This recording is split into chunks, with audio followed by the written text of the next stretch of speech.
Hello दोस्तों, एक्समार्ट academy study for achieve गोल में आपका स्वागत है। हम लोग फिजिक्स के टॉपिक्स को कर रहे थे। जैसे कि आप जान रहे हैं कि हमारा ग्रेविटेशनल चल रहा है और ग्रेविटेशनल का आज टॉपिक है गुरुत्व और गुरुत्व के अधीन गति, यानी gravity and motion under gravity, यानी कि जो गुरुत्व है और उसके अंदर की जो गति है उसके बारे में आज हम लोग चर्चा करने वाले हैं। कॉन्सेप्ट वही होगा, थोड़ा सा चेंजेज होगा जिसके बारे में हम लोग पहले चर्चा कर लेंगे, उसके बाद हम लोग इस पर आगे बढ़ेंगे। आगे बढ़ने से पहले मैं आप लोग के लिए एक मोटिवेशन कोट लाया हूँ। मोटिवेशन कोट को समझने की प्रयास कीजिएगा, मैं आप लोग के समक्ष रख रहा हूँ।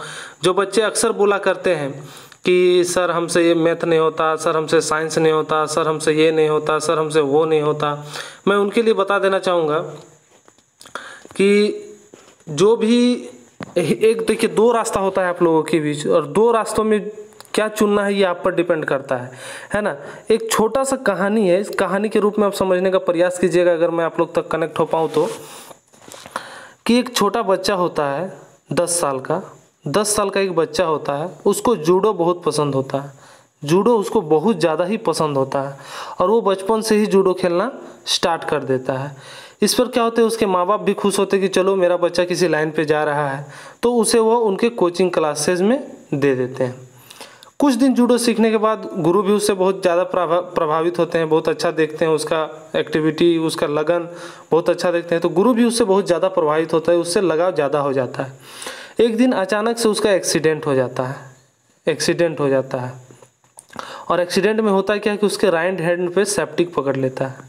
राइट हैंड पे चोट के कारण प्लास्टर सब कुछ होता है, बट उसे सेप्टिक पकड़ लेता है। डॉक्टर बोलते हैं कि इसका हैंड हमें काटना पड़ेगा और उसका हैंड वो काट देते हैं। बच्चे को बचाने के लिए हैंड काटना होगा ये सोचकर उसके माँ बाप भी एग्री हो जाते हैं और डॉक्टर उसके हैंड को काट देते हैं। अब वो बच्चा बहुत निराश सा रहने लगा। तो इसी बीच उसके जूडो के जो टीचर होते हैं, कोच जो होते हैं, वो उनसे मिलने आते हैं और बोलते हैं तुम्हें जूडो सीखना है? तो लड़का बोलता है यस सर, हमें सीखना है। तो बोलते ठीक है कल से आ जाओ प्रैक्टिस करने के लिए।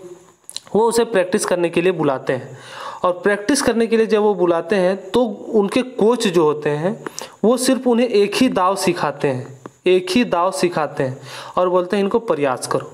अब वो दाव का प्रयास 6 दिन 30 दिन इस तरह करते करते 6 महीने वो एक ही दाव को प्रैक्टिस करते रहता है। बीच बीच में वो आता है पूछने के लिए कि कोच आप हमें और कुछ भी सिखाइए, एक ही दाव को रिवाइज करवा रहे हैं। तो वो बच्चा भी होता है जो गुरु के बात को टाल नहीं पाता। गुरु कहते हैं कि तुम इसको रिवाइज करो ना, रिवाइज करते हैं और एक दिन एकाएक उसे बोल देते हैं कि कल तुम्हारा मैच है, फाइट है जूडो का। अब वो हैरान हो जाता है, बोलता है गुरु मैं कैसे कर पाऊँगा, हाँ एक ही दाव मैंने सीखा है। तो उसने बोला बस आप मुझ पे विश्वास रख के एक बार आओ तो सही। और वो लड़का गुरु पे विश्वास करके आ जाता है और जैसे ही वो आता है देखता है बहुत हट्टे कट्टे पहलवान हैं, 2-3 तरफ मैच होते रहते हैं।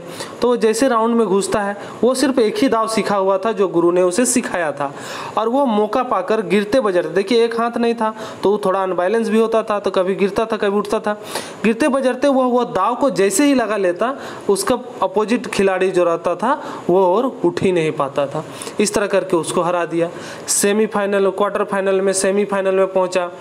जब वो इस तरह करते करते फाइनल में पहुंचा तो फाइनल वाला बहुत ही हट्टा कट्टा था, क्योंकि वो भी सबसे छट के आया था और ये भी सबसे छट के गया था।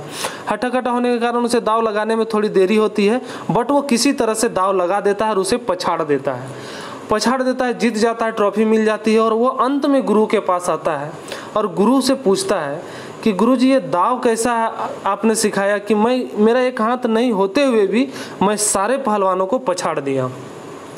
तो उसके गुरु ने कहा कि ये दाव जो है, ये दाव दाहिने हाथ से ही रोका जा सकता है।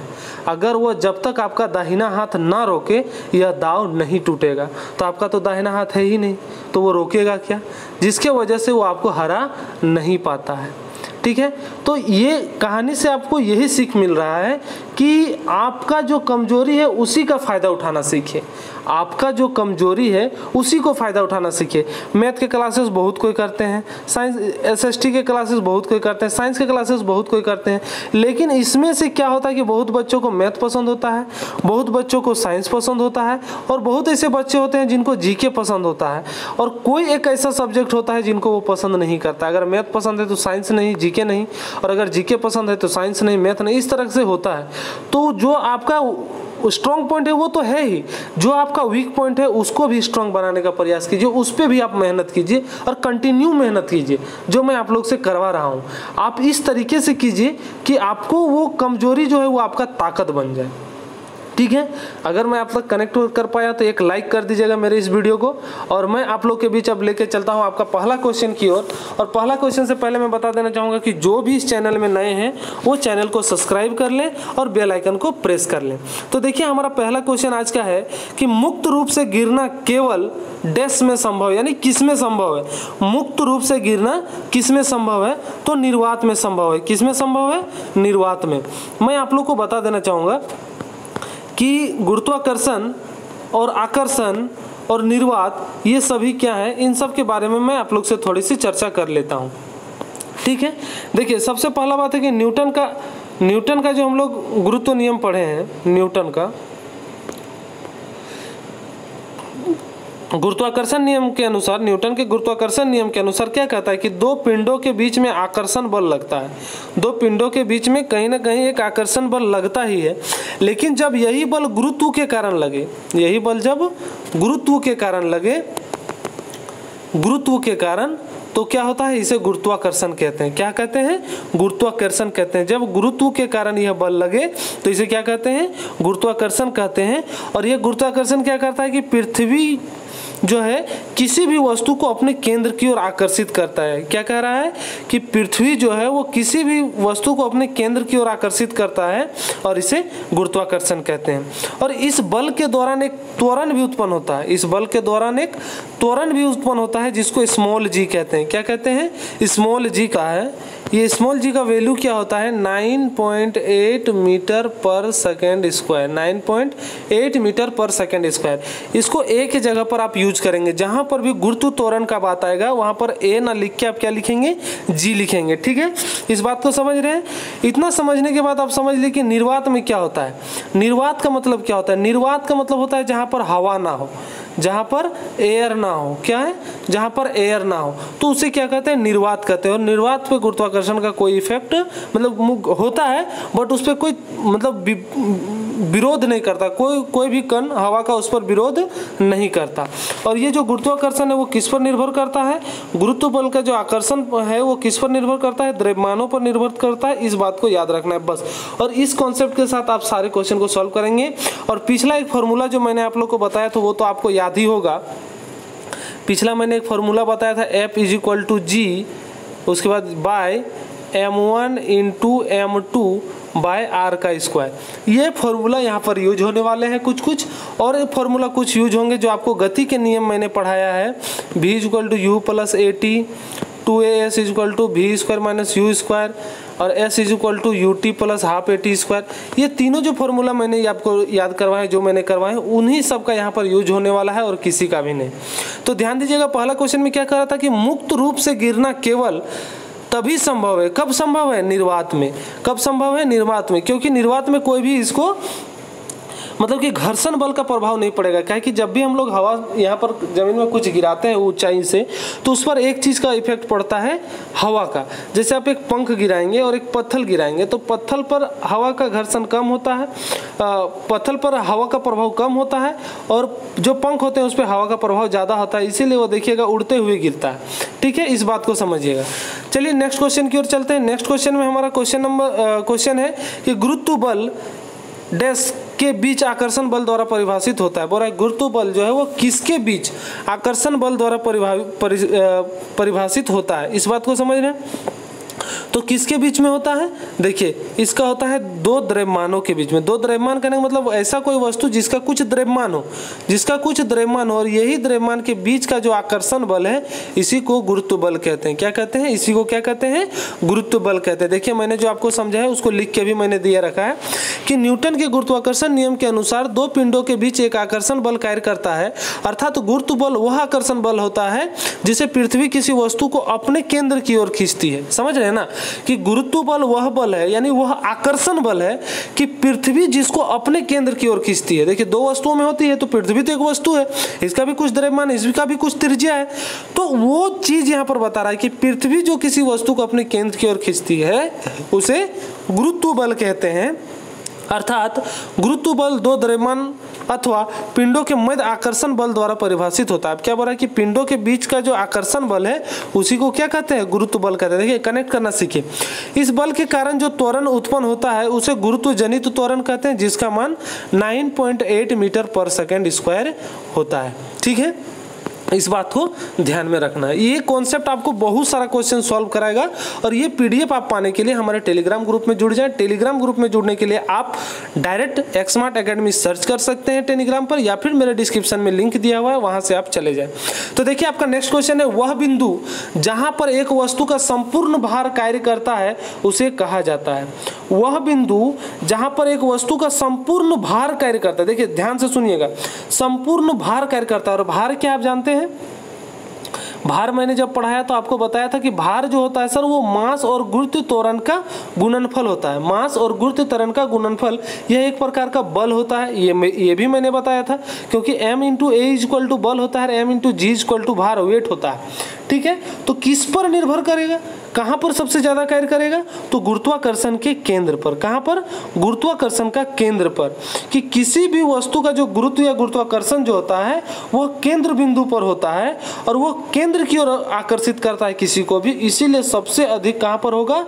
केंद्र पर होगा। इस बात को याद रखिएगा। ठीक है, नेक्स्ट क्वेश्चन की ओर चलते हैं। नेक्स्ट क्वेश्चन आपका है कि एक वस्तु का द्रव्यमान 10 किलोग्राम है, पृथ्वी पर इसका भार होगा। अब देखिए ध्यान दीजिए, द्रव्यमान 10 किलोग्राम है, अब हो रहा है इसका पृथ्वी पर भार होगा। तो भार का फॉर्मूला मैंने क्या बताया था? भार का फॉर्मूला मैंने क्या बताया था? m इंटू जी। जी का मान दे रखा है, जी का मान दे रखा है, और m का मान भी दे रखा है। तो 10 इंटू 9.8 यानी क्या हो जाएगा? 98 न्यूटन हो जाएगा। क्या हो जाएगा? 98 न्यूटन हो जाएगा। इस बात को समझ रहे हैं? तो यहाँ से क्वेश्चन मेरा क्या हो जाएगा? डी करेक्ट हो जाएगा, यानी 98 न्यूटन। क्या हो जाएगा? 98 न्यूटन। देखिए जो हम लोग बैक पढ़े हैं वही आपको आगे मिलेगा, उसी से रिलेटेड आपको मिलेगा, इसीलिए मैं एक सीक्वेंस पे जा रहा हूँ, यहाँ वहाँ से उछल कूद करके पढ़ाई नहीं करवा रहा हूँ। ठीक है, यानी कि कोई भी अगर जीरो लेवल से देखना चाहे ना तो जीरो से इन्फिनिटी तक मैं उसे दिखा सकता हूं, इस बात का भरोसा रखिएगा। ठीक है, ये क्वेश्चन क्लियर है। नेक्स्ट क्वेश्चन की ओर चलते हैं, और नेक्स्ट क्वेश्चन हमारा है कि जी की इकाई त्वरण की इकाई के समान है, अर्थात अब हो रहा है कि जी का इकाई यानी मात्रक जो है, जी का जो मात्रक है वह त्वरण के समान है। तो त्वरण का मात्रक क्या होता है? हम अभी बार बार बोल रहे हैं मीटर पर सेकेंड स्क्वायर। जी का जो मैंने मान बताया 9.8, उसके साथ मात्रक मैंने क्या बताया? मीटर पर सेकेंड स्क्वायर। मीटर पर सेकेंड स्क्वायर, यानी ऑप्शन सी इसका करेक्ट हो जाएगा, क्योंकि यहाँ सिर्फ स्क्वायर है, यहाँ तो स्क्वायर है ही नहीं, और स्क्वायर इसमें है, तो ये क्या हो जाएगा? सही हो जाएगा, मीटर पर सेकेंड स्क्वायर। नेक्स्ट क्वेश्चन की ओर चलते हैं, और नेक्स्ट क्वेश्चन हमारा है कि निम्न में से कौन सा कथन असत्य है? निम्न में से कौन सा कथन जो है वह असत्य है? तो हम लोग चलिए चर्चा करते हैं, एक एक ऑप्शन पर चर्चा करेंगे कि कौन सत्य है और कौन। पहला ऑप्शन पढ़ते हैं कि जी का मान ऊंचाई के साथ परिवर्तित होता है। जी का मान ऊंचाई के साथ परिवर्तित होता है, तो ये राइट है सर, क्योंकि जब भी हम लोग पृथ्वी के केंद्र से ऊपर या नीचे जाते हैं तो जी का मान क्या होता है? घटता है। जी का मान क्या होता है? घटता है, यानी ऑप्शन ए करेक्ट है। ऑप्शन बी को हम लोग देखेंगे कि जी का मान गिरती हुई वस्तु के द्रव्यमान पर निर्भर करता है। जी का मान गिरती हुई वस्तु के द्रव्यमान पर निर्भर करता है, तो ऐसा नहीं है। जी का मान अधिकतम पृथ्वी के ध्रुव पर होता है, समझे ना? जी का मान जो अधिकतम है वो किस पर होता है, पृथ्वी के ध्रुव पर होता है, और न्यूनतम जो होता है वो विषुवत रेखा पर होता है, तो उसके द्रव्यमान पर कोई इफेक्ट नहीं पड़ता, यानी ये गलत है। ऑप्शन बी ही हमारा सही है। ठीक है, चलिए फिर भी हम लोग ऑप्शन को आगे जितने भी ऑप्शन उसको चर्चा कर लेते हैं। सी नंबर में क्या बोल रहा है कि जी का मान पृथ्वी के द्रव्यमान पर निर्भर करता है। ये सही है कि जी का जो मान है वो किस पर निर्भर करता है, पृथ्वी के द्रव्यमान पर निर्भर करता है। पृथ्वी की गहराई में जाने पर जी के मान में परिवर्तन होता है। अभी हम लोग फर्स्ट ऑप्शन में ही चर्चा किए कि अगर पृथ्वी के ऊपर या पृथ्वी के नीचे जाने पर जी का मान घटता है, यानी ये भी सही है, तो हमारा ऑप्शन बी जो होगा वो क्या हो जाएगा, यहाँ पर सही होगा, क्योंकि यह गलत है और हमें असत्य पूछा है।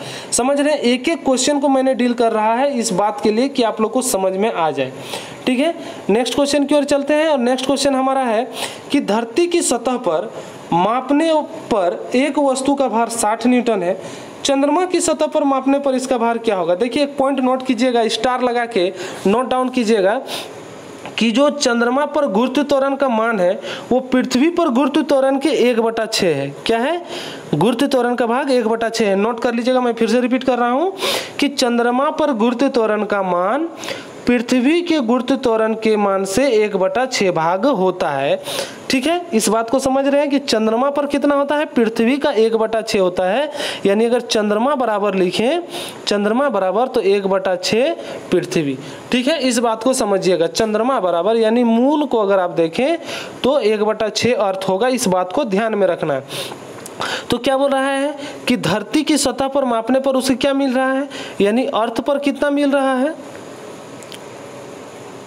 अर्थ पर मिल रहा है 60 न्यूटन, और हमको मून में पूछ रहा है, तो मून बराबर क्या होता है 1/6 अर्थ, यानी कि क्या हो जाएगा 10, यानी m जो मून पे उसका जो भार होगा, चंद्रमा पे जो भार होगा वो कितना होगा 10 न्यूटन होगा, यानी ऑप्शन ए हमारा करेक्ट होगा। समझ रहे हैं इस बात को, और नहीं समझ रहे हैं तो देखिए यहाँ पर सारा सॉल्यूशन दिया हुआ है, इससे आप समझ लीजिएगा। ठीक है, नेक्स्ट क्वेश्चन हमारा है कि इनमें से कौन सी एक रासायनिक प्रतिक्रिया नहीं है। अब देखिए रासायनिक प्रतिक्रिया नहीं है, केमिस्ट्री में हम लोग इस बात की चर्चा करेंगे, बट यहाँ पर है तो हम लोग इस बात पे थोड़ा सा चर्चा कर लेते हैं। अपघटन ये क्या है, अपघटन ये क्या है, ये रासायनिक अभिक्रिया है। ऑक्सीकरण ये भी रासायनिक अभिक्रिया है। हाइड्रोलाइसिस ये भी, हाइड्रोलिसिस ये भी क्या है, रासायनिक अभिक्रिया है। एक गुरुत्वाकर्षण जो है ये रासायनिक अभिक्रिया नहीं है, इस बात को समझ रहे हैं। और देखिए कि भौतिक अभिक्रिया और रासायनिक अभिक्रिया में क्या अंतर है, इस पर थोड़ा सा चर्चा हम लोग करेंगे आपके नॉलेज पॉइंट ऑफ व्यू के लिए। ठीक है, कि गुरुत्वाकर्षण रासायनिक प्रतिक्रिया नहीं है, गुरुत्वाकर्षण रासायनिक प्रतिक्रिया नहीं है।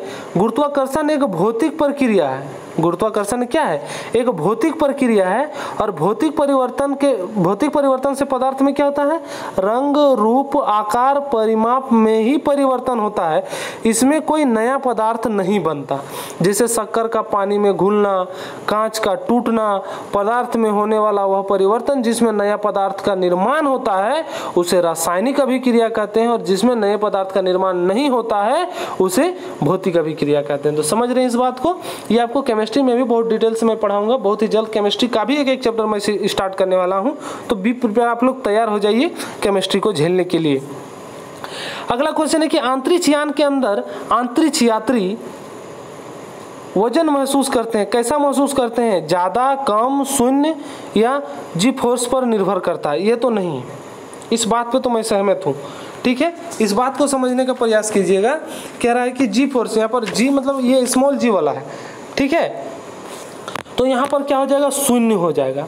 अंतरिक्ष यान पर मैंने बताया कि निर्वात में हवा नहीं है, निर्वात में हवा नहीं है, और वहाँ तक गुरुत्वाकर्षण बल कार्य नहीं करता, इसीलिए वह वहाँ अपने वजन को क्या महसूस करेगा, शून्य महसूस करेगा। ऑप्शन सी जो होगा वो करेक्ट हो जाए। यानी अंतरिक्ष यान के अंदर अंतरिक्ष यात्री जो है वो भारहीनता महसूस करता है, स्थिर रहता है, जिससे वो अपना वजन को क्या कर पाता है, शून्य महसूस कर पाता है। समझ रहे हैं। नेक्स्ट क्वेश्चन है हमारा कि पृथ्वी के केंद्र पर एक पिंड का भार होगा। क्या कह रहा है कि पृथ्वी के केंद्र पर एक पिंड का भार होगा, शून्य, अपरिमित, उतना ही जितना कि पृथ्वी की सतह पर, या उपरोक्त में से कोई नहीं। तो इस बात को समझिएगा कि शून्य होगा। पृथ्वी के केंद्र पर क्या होगा, शून्य होगा। इस बात को ध्यान में रखना है कि पृथ्वी के केंद्र पर इसका वजन जो होगा, भार जो होगा क्या होगा, शून्य होगा, क्योंकि वहाँ पर g का मान क्या होगा, 0 होगा। वहाँ पर g का मान क्या हो जाएगा, 0 हो जाएगा। इस बात को समझ रहे हैं ना कि g का मान जहाँ पर 0 हो जाएगा वहाँ पर भार भी शून्य हो जाएगा। कैसे, क्योंकि सर आप जानते हैं F बराबर mg, यानी W बराबर अगर वेट भी देखें तो यही होता है, और m कुछ भी रहे, जब g 0 हो जाएगा तो टोटली क्या हो जाएगा, 0 हो जाएगा, यानी ऑप्शन ए जो होगा वो सही हो जाएगा, यहाँ पर शून्य। नेक्स्ट क्वेश्चन की ओर चलते हैं, और नेक्स्ट क्वेश्चन हमारा है कि पृथ्वी की सतह पर गुरुत्वाकर्षण के कारण त्वरण का मान क्या होता है, कि पृथ्वी की सतह पर गुरुत्वाकर्षण के कारण त्वरण का मान क्या होता है, इस क्वेश्चन पे ये पूछ रहा है। तो अब आपको पूरा क्वेश्चन में मैंने अभी तक जितने भी क्वेश्चन मैंने करवाए हैं उन सब में मैंने बताया है कि कितना होता है 9.8 मीटर पर सेकेंड स्क्वायर। तो देखिए 9.8 दो जगह है, मीटर प्रति वर्ग सेकंड है और सेंटीमीटर प्रति वर्ग सेकंड है। तो सेंटीमीटर होता है कि मीटर होता है, इस बात पे कंफ्यूज होकर गलत नहीं कीजिएगा, मीटर होता है, इसीलिए ऑप्शन डी जो होगा वो करेक्ट होगा और बी जो होगा वो गलत हो जाएगा। देखिए इसको फाइंड करने का तरीका भी, अगर आप चाहें तो इसको निकाल भी सकते हैं, इसलिए मैंने यहाँ पे डाटा दे रख दिया है कि जी का वैल्यू तो आपको सबको जानते हैं, मीटर स्क्वायर पर न्यूटन मीटर स्क्वायर पर केजी स्क्वायर होता है, न्यूटन मीटर स्क्वायर पर केजी स्क्वायर होता है। और ये जो मास है ये दे रखा है मैंने पृथ्वी का, ठीक है, पृथ्वी का मास दे रखा है और ये रेडियस दे रखा है इसका, ठीक है। इससे आप क्या कर सकते हैं, जी को निकाल सकते हैं, ठीक है, ये फॉर्मूला से आर, ये फॉर्मूला पे जब भी आप वैल्यू पुट कीजिएगा जी का, एम का और आर का, तो आपको समझ में आएगा कि 9.8 आता है। ये आप हमको सॉल्व करके टेलीग्राम पे सेंड कीजिएगा, ये आप लोग के लिए होमवर्क रहा, ठीक है। नेक्स्ट क्वेश्चन हमारा एक न्यूमेरिकल बेस्ड क्वेश्चन है, बोल रहा है कि पृथ्वी पर किसी वस्तु का भार 200 न्यूटन और द्रव्यमान 20 केजी है, तो गुरुत्व त्वरण का मान क्या होगा। देखिए कितना इजी क्वेश्चन है। क्या कह रहा है कि सर भार दे रखा है यानी वेट दे रखा है, वेट बराबर हम लोग जानते हैं एम इंटू क्या होता है, जी होता है, ठीक है। तो एम इंटू जब जी होता है तो भार दे रखा है 200, एम हमको पता है, एम हमको पता है क्या 20, और जी हमको फाइंड करना है। तो जब भी जी हम लोग निकालेंगे तो क्या होगा, 200 बटा में 20, यानी कितना निकलेगा 10 मीटर पर सेकेंड स्क्वायर, 10 मीटर पर सेकेंड स्क्वायर, यानी कि ऑप्शन नंबर बी हमारा करेक्ट हो जाएगा, 10 मीटर पर सेकेंड स्क्वायर। देखिए कितना इजी क्वेश्चन है, बस आपको कॉन्सेप्ट जानना है कि कॉन्सेप्ट आपका क्या कह रहा है, ठीक है।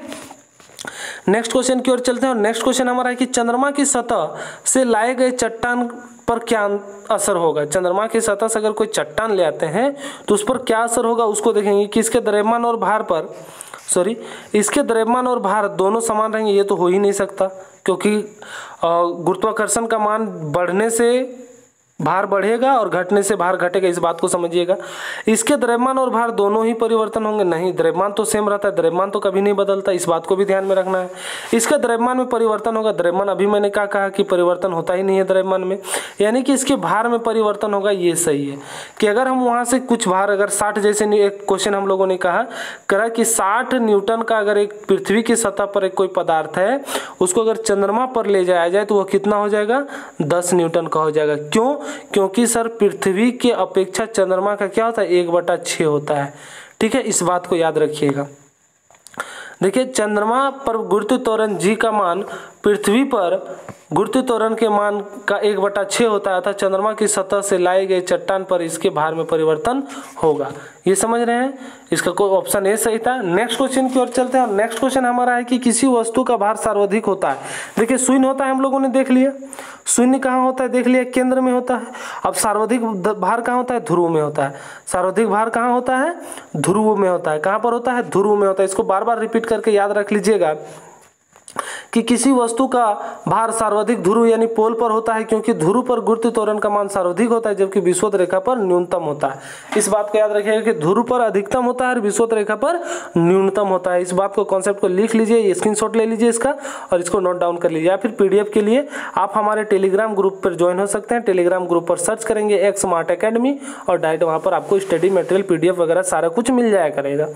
नेक्स्ट क्वेश्चन है कि पृथ्वी के चारों ओर चंद्रमा की गति किसके कारण होती है। पृथ्वी के चारों ओर चंद्रमा की जो गति है वो किसके कारण हो पाती है। तो आप एक बात ध्यान से समझ लीजिएगा कि किसके कारण हो पाती है, किसके कारण हो पाती है, गुरुत्व बल या गुरुत्वाकर्षण बल के कारण यह संभव हो पाता है। क्यों? क्योंकि बहुत सारे साइंटिस्ट ने ये बताया, इसकी खोज की, और इसके साथ साथ उन्होंने बताया कि पृथ्वी के चारों ओर चंद्रमा की गति गुरुत्व बल के कारण होती है। चंद्रमा की सतह और आंतरिक संरचना के अध्ययन का सेलेनोलॉजी कहा जाता है। अध्ययन को क्या कहा जाता है? सेलेनोलॉजी कहा जाता है। सर्वप्रथम न्यूटन ने गुरुत्वाकर्षण बल के प्रतिपादन किया। गुरुत्वाकर्षण बल के कारण संसार के प्रत्येक कण आपस में एक दूसरे की ओर आकर्षित होते हैं। इस बात को समझ रहे हैं कि नहीं समझ रहे हैं? ये सारा बात ही रिपीट हो रहा है। देखिए जितना भी क्वेश्चन मिल रहा है इसी पर बेस्ड मिल रहा है, इससे बाहर कुछ भी नहीं मिल रहा है। नेक्स्ट क्वेश्चन देखिएगा। नेक्स्ट क्वेश्चन बहुत ही धांसू क्वेश्चन है। बोल रहा है किसी वस्तु का पृथ्वी की सतह पर द्रव्यमान 60 kg है तो चंद्रमा पर इसका द्रव्यमान कितना होगा? पृथ्वी पर कितना है? 60 kg है, तो चंद्रमा पर कितना होगा? बदलेगा, 1/6 होगा? नहीं, ये कभी गलतफहमी में नहीं रहिएगा। मैंने कहा कि सर द्रव्यमान नहीं बदलता, द्रव्यमान हर जगह क्या होता है? समान होता है। अगर यहीं पर भार रहता तो परिवर्तित हो जाता। आप क्या करते? देखे न ताव और मार देते ऑप्शन सी, आके बोलते कि मेरा तो 99 सही है, लेकिन आपको पता नहीं कि एक आपने गलत मार के आया। इसीलिए क्वेश्चन को अच्छे से पढ़िए तब उसको अटेम्प्ट कीजिए। नेक्स्ट क्वेश्चन को चलते हैं। नेक्स्ट क्वेश्चन में बहुत ही अच्छा क्वेश्चन जो मैंने बार बार अभी रिपीट करा कि पृथ्वी पर किसी वस्तु का भार चंद्रमा पर इसके भार का कितना गुना होता है? आप ध्यान दीजिएगा, 1/6 करके नहीं आ जाइएगा, समझ रहे हैं ना? 1/6 करके नहीं आ जाइएगा। यहाँ पर बोल रहा है कि चंद्रमा के भार का कितना गुना होता है। हाँ, चंद्रमा पर पूछता तो आप 1/6 लगाते। पृथ्वी पर चंद्रमा का कितना गुना होता है? अभी हम लोग एक क्वेश्चन किए थे, 60 का 10 हुआ था, यानी अर्थ में 60 और मून में 10। तो बोल रहा है कि चंद्रमा पर इसके भार का कितना गुना हो जाएगा? तो ये कितना गुना है? 6 गुना है। अगर अर्थ से पूछता कि चंद्रमा, तो हम लोग 1/6 करते हैं, तो हमें आंसर क्या होगा? अभी यहाँ पर इस क्वेश्चन के अनुसार ऑप्शन डी 6 होगा। देखिए इस तरह का क्वेश्चन आपको फंसाने का प्रयास करेगा, आपको फंसना नहीं है। नेक्स्ट क्वेश्चन की ओर चलते हैं। और नेक्स्ट क्वेश्चन हमारा बहुत ही शानदार क्वेश्चन, एक न्यूमेरिकल है जो इजीएस्ट क्वेश्चनों में से आता है। और ये देखिए 2 बार पूछा जा चुका है। यह 2 बार आरआरबी ग्रुप डी के द्वारा पूछा जा चुका है 2018 में ही, कि पृथ्वी पर किसी वस्तु का वजन 200 न्यूटन है, इसका द्रव्यमान क्या है? अब 200 न्यूटन है, दे दिया है, और इसका द्रव्यमान पूछ रहा है। इसका द्रव्यमान क्या होगा? तो ध्यान दीजिए, W बराबर क्या होता है? mg। W हमको दिया हुआ है, m हमसे पूछ रहा है, और g मेरा दिया हुआ है 10। यहाँ से यहाँ कट गया, यानी m बराबर क्या हो गया? 20 kg। समझ रहे हैं? इसका आंसर क्या हो जाएगा? 20 kg, यानी ऑप्शन ए जो होगा वो करेक्ट हो जाएगा। ठीक है, नेक्स्ट क्वेश्चन की ओर चलते हैं। और नेक्स्ट क्वेश्चन हमारा बहुत ही शानदार क्वेश्चन, ये भी देखिए 2 बार पूछा जा चुका है, ये भी न्यूमेरिकल बेस्ड ही है और उसी फॉर्मूला पर बेस्ड है। इस बात को समझने का प्रयास कीजिए कि किसी वस्तु का भार यानी मास नहीं होगा, भार, मास, हाँ 20 kg है, तो पृथ्वी में उस वस्तु का भार यानी वेट क्या होगा? समझ रहे हैं? यानी भार का मतलब यहाँ मास दे दिया है, यानी m दे दिया है, द्रव्यमान दे दिया है, इसको क्या दे दिया है? m दे दिया है। समझ रहे हैं ना? और ये 2 बार पूछा जा चुका है, इस बात को भी ध्यान में रखिएगा। और पूछ रहा है कि उसका वेट क्या होगा, यानी W पूछ रहा है और mg मेरे पास है। तो m मेरा कितना है? 20, और g मेरा कितना है? 9.8। जब हम इसको मल्टीप्लाई करेंगे तो 196 न्यूटन आएगा, 196 न्यूटन आएगा। यानी कि कौन सा ऑप्शन सही होगा? बी ऑप्शन सही होगा। क्या होगा? बी ऑप्शन सही होगा, 196 न्यूटन। देखिए एक फॉर्मूला और कितना कॉन्सेप्ट क्लियर हो रहा है। इतने ही बस इसी टाइप के क्वेश्चन पूछे जाते हैं, इससे बाहर क्वेश्चन नहीं आते। जितने भी टाइप मैंने बता रहा है उससे ज़्यादा क्वेश्चन आपसे नहीं पूछा जाएगा। नेक्स्ट क्वेश्चन हमारा है कि 80 मीटर की ऊंचाई से एक गेंद गिराई जाती है, चौथे सेकंड में तय की गई दूरी होगी। क्या कर रहा है कि 80 मीटर की ऊंचाई से एक गेंद को गिराया जा रहा है और चौथे सेकंड पे इसका कितना दूरी होगा, इस बात को पूछ रहा है। और जी का वैल्यू दिया हुआ है 10 मीटर पर सेकेंड स्क्वायर। ठीक है, तो इसको चलिए आइए हम लोग सॉल्व करते हैं। जो जो पहले दिया हुआ है उस बात पे हम लोग चर्चा करेंगे। क्या क्या दिया हुआ है? 80 मीटर की ऊंचाई से एक गेंद गिराई जाती है, चौथे सेकंड में तय की गई दूरी, यानी जहां पर वो उसका प्रारंभिक वेग क्या हो जाएगा? 0। प्रारंभिक वेग क्या हो जाएगा? 0। टी यानी फोर्थ, ये टी एग्जैक्ट टी नहीं है, ये फोर्थ मतलब कि सेकंड का बात कर रहा है। टी सही है, तो इसको हम लोग टी डैश मान लेंगे, 4 सेकंड। टी ये एग्जैक्ट नहीं है, इस बात को याद रखिएगा। और जब हम लोग टी का बात करेंगे, दूरी निकालेंगे, तो क्या होगा? टी सेकंड में तय की गई दूरी यानी एस, यही हमसे पूछ रहा है, एस ही पूछ रहा है।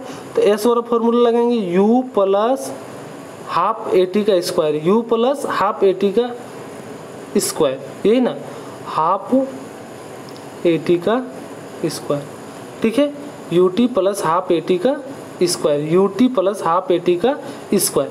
तो यहाँ पर u जीरो है तो ये पूरा पूरी जीरो हो जाएगा 1/2। और देखिए a के जगह पर क्या हो जाएगा, g होगा, ठीक है, और t स्क्वायर के जगह पर हो जाएगा 2t - 1। 2t - 1 इसीलिए होगा क्योंकि यहाँ फोर्थ सेकंड का बात कर रहा है। किसका बात कर रहा है, फोर्थ सेकंड का। और जब इसको कैलकुलेट कीजिएगा आप तो देखिएगा कि हाफ g का वैल्यू हो जाएगा 10 बताया गया है कि 10 होगा, ये तो जीरो हो जाएगा, ये पूरा पूरी जीरो हो जाएगा, ठीक है, 10 और 2t यानी 2 × 4 -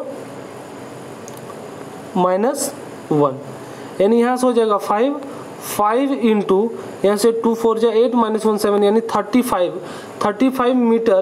कहने का मतलब ऑप्शन बी जो होगा वो करेक्ट होगा, 35 मीटर, ठीक है, समझ रहे हैं। देखिए यहाँ पर मैंने फाइंड आउट कर दिया है, इससे आप देख सकते हैं। इसके लिए आपको पीडीएफ में ज्वाइन होना होगा, पीडीएफ लेने के लिए टेलीग्राम में ज्वाइन होना होगा, ठीक है। नेक्स्ट क्वेश्चन है हमारा कि एक वस्तु को प्रारंभिक वेग u से ऊपर फेंका जाता है और वह अधिकतम ऊंचाई h तक जाता है, तो h का मान ज्ञात कीजिए। क्या बोल रहा है कि प्रारंभिक वेग यहाँ पर u कर लीजिएगा, u से ऊपर फेंका जाता है और वह अधिकतम ऊंचाई h तक जाता है, तो h का मान ज्ञात कीजिए। तो h का मान ज्ञात करने के लिए हम लोग क्या करेंगे, कौन सा फॉर्मूला लगाएंगे। देखिए हाइट निकालना है यानी दूरी निकालना है, तो दूरी का हम लोग के पास दो समीकरण है s वाला, एक होता है s बराबर ut plus half a t square और एक होता है 2as बराबर v square minus u square. इस तो आप इसी फॉर्मूला का यूज कर सकते हैं v स्क्वायर, क्योंकि टाइम का तो यहाँ पर बात ही नहीं है, u और h का बात है, तो हम लोग इसी से इसको फाइंड आउट कर लेंगे, ठीक है। अधिकतम ऊंचाई यानी तो देखिए यहाँ पर फाइनल वेलोसिटी क्या हो जाएगा, 0 हो जाएगा। उसके बाद क्या होगा कि हम लोग फॉर्मूला लगाएंगे, कौन वाला लगा रहे थे, v square is equal to u square minus 2as होगा, 2as तो 2as के यानी 2gh लिखेंगे, a के जगह पर g और s के जगह पर h, और यहाँ से हमको फाइंड आउट करना है h का। तो ध्यान दीजिएगा कि u square is equal to क्या हो जाएगा 2gh, ठीक है, तो h इज इक्वल टू क्या हो जाएगा u स्क्वायर बाय 2g, तो मेरा ऑप्शन क्या हो जाएगा, ए करेक्ट हो जाएगा, u स्क्वायर बाय 2g यानी ऑप्शन ए जो होगा इसका करेक्ट हो जाएगा। नेक्स्ट क्वेश्चन की ओर चलते हैं, और नेक्स्ट क्वेश्चन हमारा है कि यदि एक गेंद को 40 मीटर प्रति सेकंड के वेग के साथ ऊपर की ओर फेंका जाता है, तो 6 सेकंड के बाद उसके विस्थापन का परिमाण कितना होगा, ठीक है। क्या कर रहा है, देखिए 6 सेकंड दे दिया है और 40 मीटर दे दिया है, और पूछ रहा है कि उसका विस्थापन का परिणाम कितना होगा, ये चीज़ पूछ रहा है। तो विस्थापन निकालने के लिए आप क्या करेंगे, दूरी वाला फॉर्मूला लगाएंगे, और दूरी में हम लोग दो फॉर्मूला जानते हैं, एक 2as equal to v square minus u square, और एक गति समय s बराबर ut plus half a t square. तो उसी को हम लोग फाइंड आउट करने वाले हैं। देखिए s बराबर ut plus half a t का स्क्वायर, तो जब इस पे g लगाएंगे ut माइनस हो जाएगा, कब, जब g लगाएंगे, क्योंकि उसके विपरीत कार्य कर रहा है, g के विपरीत कार्य कर रहा है, समझ रहे हैं ना। तो ut माइनस हाफ gt यहाँ पर हो जाएगा। तो देखिए s बराबर मेरा यानी h निकालना है, हाइट निकालना है, तो h हम लोग लिख लेते हैं, s को क्या लिख लेते हैं, h लिख लेते हैं, और ut यानी ut, तो देखिए u दे दिया है 40 मीटर प्रति सेकंड, u दे दिया है 40 मीटर प्रति सेकंड, तो 40, और t दे दिया है देखिए 6 सेकंड यानी 6, समझ रहे हैं, माइनस 1/2 है g t का स्क्वायर, तो g कितना हो जाएगा 10, और t का स्क्वायर कितना हो जाएगा, t यानी 6 का स्क्वायर, तो यहाँ से क्या हो जाएगा 240 यहाँ से, और माइनस यहाँ से हो जाएगा आपका 5 यानी 5 × 36, समझ रहे हैं। तो 240 माइनस 180, 240 माइनस क्या हो जाएगा 180, अब 180 जब इसमें माइनस होगा तो कितना होगा 60 मीटर। तो ऑप्शन कौन सा करेक्ट हो जाएगा, ऑप्शन सी हो जाएगा करेक्ट, 60 मीटर। समझ रहे हैं कैसे फाइंड आउट करना है, इसी तरीके से बस कॉन्सेप्ट आपको क्लियर रखना है, बाकी आपका क्वेश्चन अपने आप सॉल्व होता चला जाएगा। देखिए एक क्वेश्चन और इसी से रिलेटेड हम लोग कर लेते हैं। नेक्स्ट क्वेश्चन है हमारा कि 20 मीटर ऊंचे टावर के शीर्ष पर खड़ा एक लड़का एक पत्थर फेंकता है। मान लीजिए जी का मान 10 मीटर पर सेकेंड स्क्वायर है, जिस वेग के साथ पत्थर जमीन पर हिट करता है वह है। अब बोल रहा है कि जिस हिट वेग के साथ पत्थर जो जमीन को हिट करता है, यानी v पूछ रहा है, फाइनल पूछ रहा है, फाइनल वेलोसिटी पूछ रहा है, और u जो होगा आपका 0 होगा क्योंकि वहाँ से वो फेंक रहा है।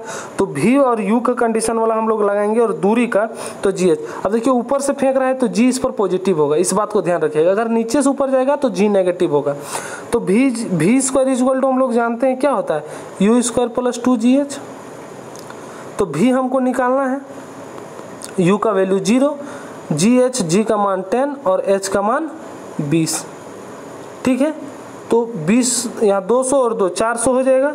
अब 400 v स्क्वायर इक्वल टू क्या हो जाएगा 400, तो v इक्वल टू क्या हो जाएगा 20 मीटर पर सेकेंड हो जाएगा, 20 मीटर पर सेकेंड, यानी ऑप्शन ए जो होगा ये हमारा करेक्ट हो जाएगा। नेक्स्ट क्वेश्चन की ओर चलते हैं, और नेक्स्ट क्वेश्चन एक न्यूमेरिकल है।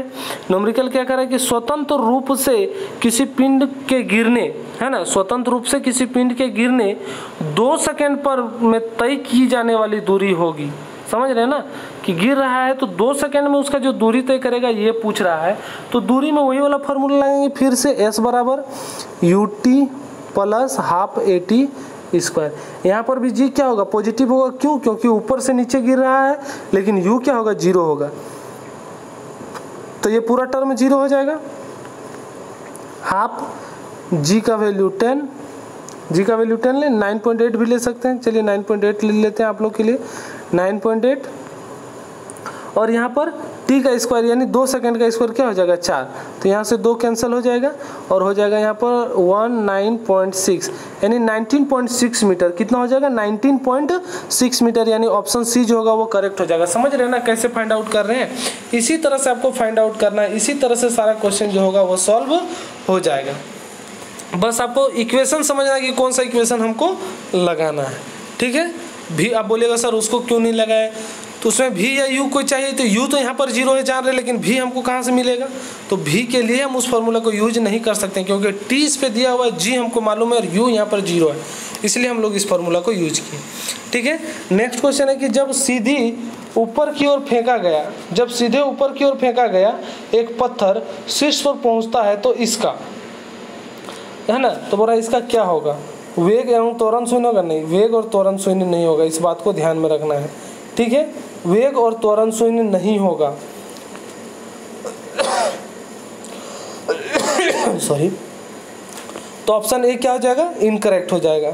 सेकेंड ऑप्शन है कि वेग शून्य होता है तथा त्वरण लगभग 10 मीटर, ये सही होगा। क्यों, क्योंकि जब भी आप किसी भी देखिए इसको एक्सपेरिमेंट करने के लिए आप एक बैडमिंटन कॉर्क को ऊपर की ओर फेंकिएगा, तो जैसे आप बैडमिंटन कॉर्क को ऊपर की ओर फेंकिएगा देखिएगा वो सबसे ऊंचाई पर जाके टर्न होगा, वो सबसे ऊंचाई पर जाके क्या होगा थोड़ा सा टर्न होगा, यानी वहाँ पर उसका वेग जो होता है वो रुकता है, पल भर के लिए रुकता है, तब वो घूमता है, यानी वेग वहाँ पर शून्य हो जाएगा, इसीलिए ऑप्शन बी जो होगा करेक्ट होगा।